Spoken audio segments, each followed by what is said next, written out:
চন্দননগরের ২৭ বছর বয়সী তরুণী সুতন্দ্রা চট্টোপাধ্যায় তার সহকর্মী এবং ড্রাইভারকে নিয়ে একটি কাজে গাড়ি নিয়ে গয়ার উদ্দেশ্যে বেরিয়েছিল।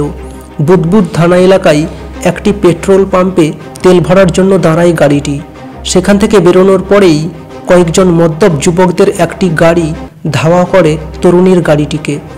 তরুণীকে গাড়ি থামাতে বলা হয়। গাড়ি না থামালে তুলে নিয়ে যাওয়ার হুঁশিয়ারি দেওয়া হয়। মদ্যপ যুবকদের গাড়িটি তরুণীর গাড়িটিকে অনবরত ধাক্কা মারতে থাকে। মদ্যপ যুবকদের কবল থেকে বাঁচতে তরুণীর গাড়ির ড্রাইভার গাড়ির গতিবেগ বাড়িয়ে দেয়।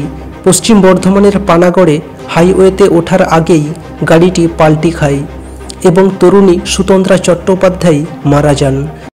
ধৃত মদ্যপ যুবকেরা এবং তাদের পরিবারের সকল সদস্য পলাতক। ইচ্ছে করে পশ্চিমবঙ্গ সরকার নারীদের সুরক্ষা দিচ্ছে না। প্রিয় দর্শক, আপনার কোনো মতামত থাকলে কমেন্টে লিখে পাঠাবেন।